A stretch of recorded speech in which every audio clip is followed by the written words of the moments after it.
For many, Christmas is a time where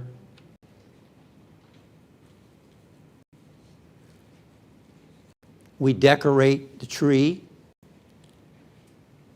decorate the house.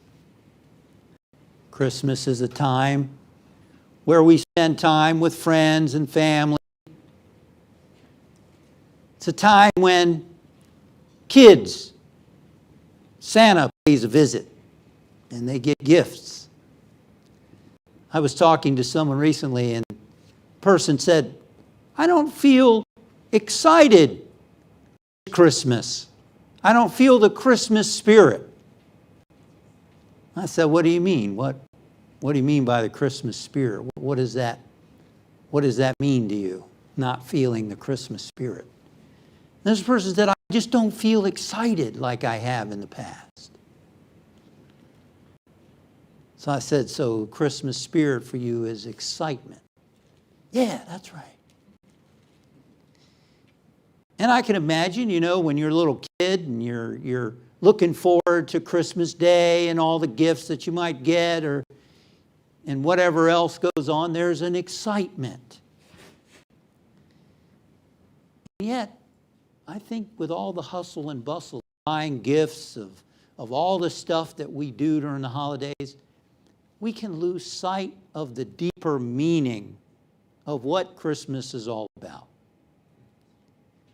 And that is the realization of the birth of the Christ presence, the divinity within our own being.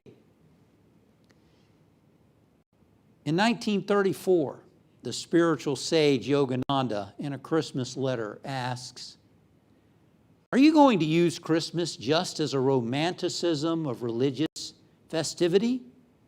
Or are you going to celebrate Christmas by beholding the Christ love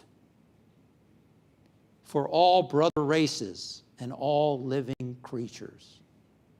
Are you going to celebrate the coming of Christ by really feeling the universal love, forgiveness, character, and devotion of Christ within you?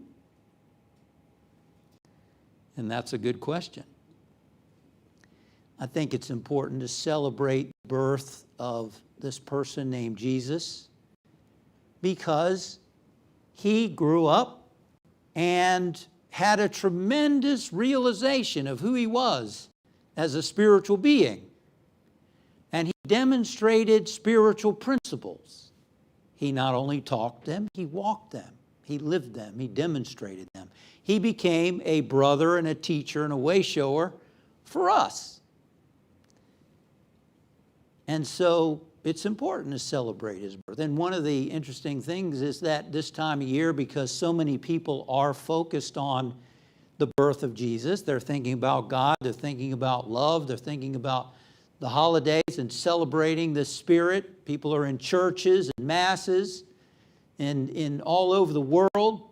There is an upliftment of consciousness during this time that we can tune into. So it's a great time to remember the birth of this man, Jesus, and what he stood for and what he expressed.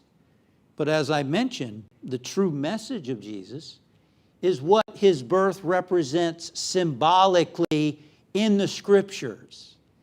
Jesus' birth represents the birth of our own awakening spiritually. The birth of this Christ presence within us, our realization that I'm a spiritual being, having a human experience, that I have access to the same presence and activity of Spirit that Jesus did. And that was his whole message. It wasn't his divinity, it was our divinity,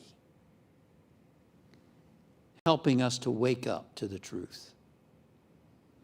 As Yogananda asks in his Christmas letter, are you going to celebrate Christmas by beholding the Christ love for all brother races and all living creatures? I think that's a wonderful question. Christmas is a time to remember to open our hearts to all people, regardless of race, religion, sexual orientation, regardless of political beliefs, regardless of anything at all. To open our hearts to the love of God that is within us, and that is within everyone. Unfortunately, because of people's fear of the unknown, because people are afraid of differences, oftentimes, we see prejudice, we see racism. And it's important for us to remember that this is a result of fear. This is a result of low self-esteem, trying to, as one person said, trying to cut off the heads of others to make ourselves feel taller. It's a result of ignorance. Jesus acknowledged that when he was on the cross. He said, Father, forgive them, for they know not what they do. They know not that they are persecuting just another face who's a part of the one presence and activity. Such was the case when Mrs. Rosenberg's car broke down late one night outside a hotel on Cape Cod. She went inside and the clerk said, there's no room. Why the vacancy sign outside? Now you know we don't admit Jews. Go on to the other side of the Cape. But I converted to your faith. Sure you did. You don't even know where Jesus was born. Of course I do, in Bethlehem. How was he born? To the Virgin Mary. What else do you know? He was born in a manger. Why? Because some jerk of a night clerk in an inn wouldn't let a nice Jewish lady have a room for the night. We laughed at it. It's clever. It's cute. But we know how painful racism, prejudice can be, and how ugly. And it's a result of ignorance. It's a result of not knowing.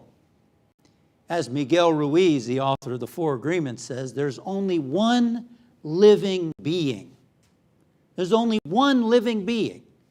And we're all different aspects of that one living being.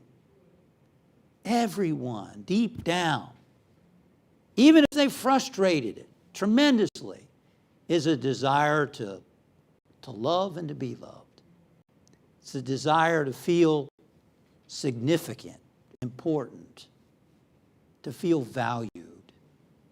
Everybody has that. And so it's important for us to keep in mind what one sage called the unity in diversity. That there's one presence and power, and we're all expressions of it. Different facets of the one diamond. Unity in diversity. Seeing that unity helps us to appreciate the diversity. If we don't know the unity, it's easy to get caught up in the diversity, and because we feel disconnected, there's fear, there's concern, we listen to other people's experiences that might be biased, and we don't discover for ourselves. As Emerson said, I am my brother and my brother is me. I am my sister and my sister is me. That we're all really, every person is a different aspect of our own being. That's seeing the unity and the diversity. And diversity is the spice of life. If everybody looked the same, if everybody did the same, if the world looked the same, it would be a pretty boring place, wouldn't it? It would be boring. Variety, diversity is the spice of life. That's why God created all the diversity. All kinds of birds, all kinds of flowers, all kinds of trees. There's all kinds of animals, giraffes, elephants, zebras, monkeys, everything. Fish, incredible diversity. And the same is true with people. There's all kinds of diversity with people. There's all kinds of colors, there's all kinds of cultures, there's all kinds of shapes and sizes, different languages, different countries. Diversity is the spice of life. And underneath all the diversity is the unity. That's where unity comes from. The word unity comes from the realization of God's oneness. That Spirit is in all and through all. And just, there's diversity in the Christmas story as well. The wise men or women who came to visit the birth of Jesus, the gifts of gold, frankincense, those gifts that were given in ancient India to parents when there was a new birth. So it's very possible the wise ones came from India. There's diversity in the birth story. And so Christmas, with all the amazing stories and things that happen, it's a time of wonder, right? The story is a time of wonder.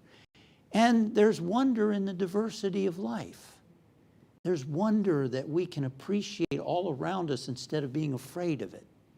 Instead of taking attitudes of judgment. Instead of judging, we can understand. Instead of judging, we can put ourselves in the shoes of another. Instead of judging, we can listen to understand more deeply and get to know people better so that there's a sense of that oneness. In that same Christmas letter, Yogananda says, exchange gifts with the thought of Christ. Now, when we say Christ, we're referring to not just the man Jesus, we're talking about the divinity of Jesus, the divinity that's within us as well. It says, exchange gifts with the thought of Christ and the thought of giving him the gift of your heart and receiving the gift of himself on the Christmas tree of your calm consciousness, richly decorated and glistening with the soul qualities of all those you have met and loved. Behold the omnipresent joy of Christ in all men and women, in all saints and all creatures, in the star-peopled cosmos, and in the temple of your own thoughts. Then you will behold Christ cradled in every manifest thing. Amen.